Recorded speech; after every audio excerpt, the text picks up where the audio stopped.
How good is your English? We're going to have a quiz to find out. We'll try to catch you out with some common mistakes. Let's see how you do.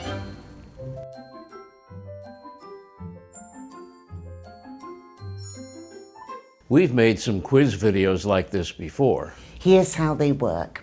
We ask a question and you have to answer before the clock stops ticking. Let's have the first one. Okay, here's the situation. This weekend, your friend is planning to go to the seaside. She means the shore. But the weather forecast is terrible. What do you ask your friend? Is the weather going to affect your plans? Is the weather going to affect your plans?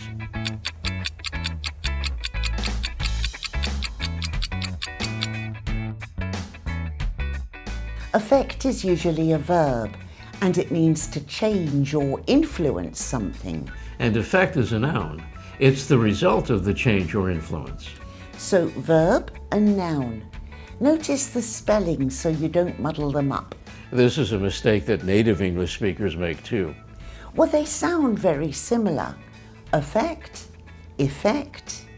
When we're speaking naturally, that I sound becomes like a schwa. It's hard to hear the difference. Hello, Kathy.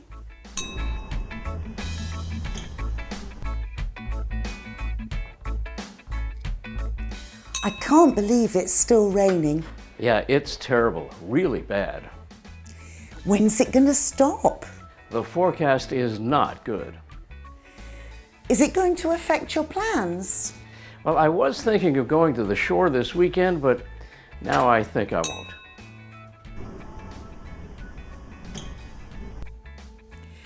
That was a really strange man answering all my questions.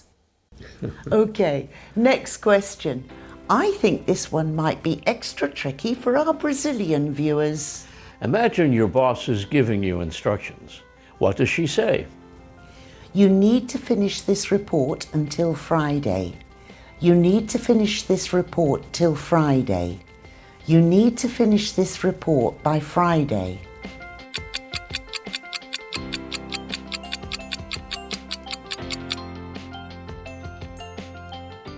When we're talking about a deadline, we say by.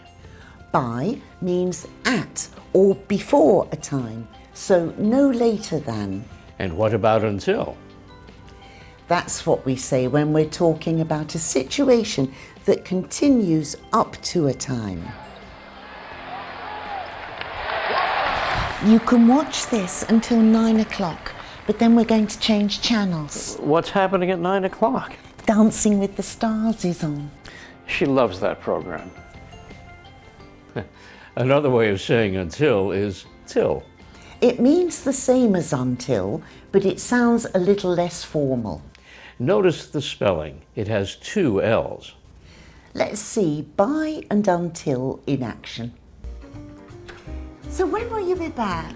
Not until late. Okay, I'll probably be in bed by the time you get home. Okay. Have fun. See ya.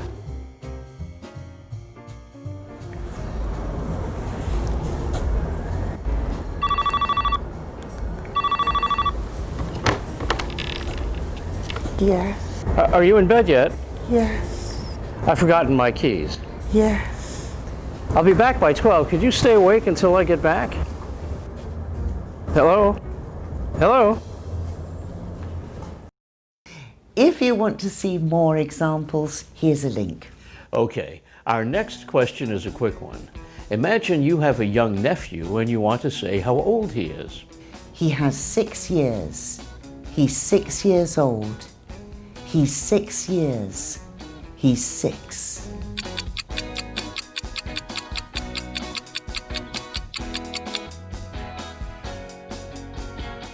So we say 6 years old, or just the number. He's 6. We don't say he's 6 years, though a lot of my students make that mistake. How old are you, Jay? I've lost count. What about you?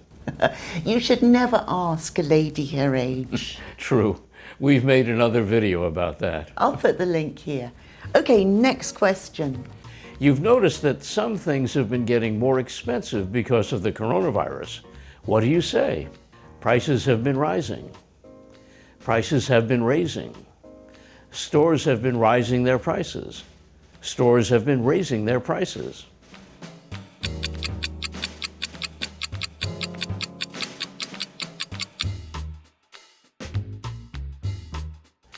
Both of these verbs describe upward movement, but we use them in different ways. Raise takes a direct object, so we always raise something. We can raise our hand or raise our eyebrows. And raise is a regular verb. Raise, raised, raised. But rise is an irregular verb. Rise, rose, risen. And rise has no direct object, so things just rise. The sun rises in the east. Nobody puts it up. It goes up on its own. And now, ladies and gentlemen, Vicky will rise into the air.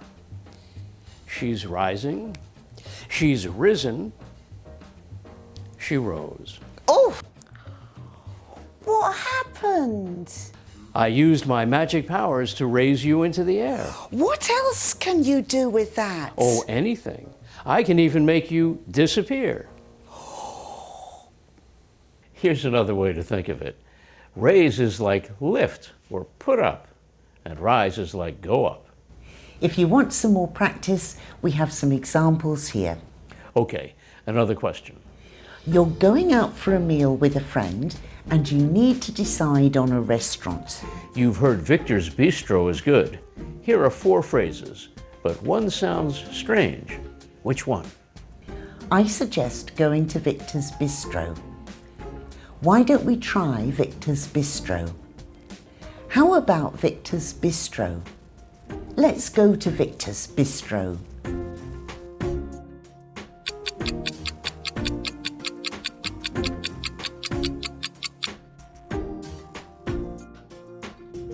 So they're all possible, but I suggest is a bit strange.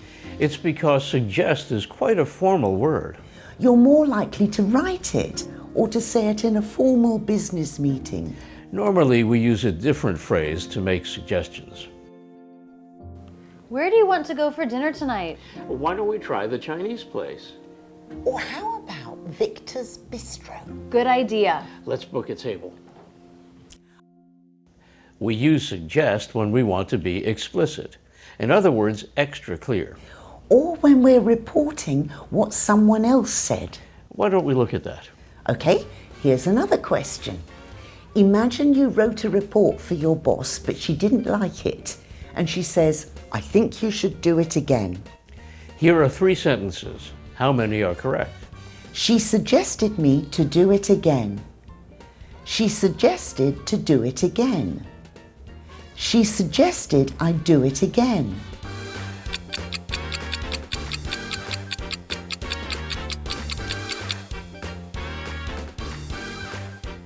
So only one answer was correct there.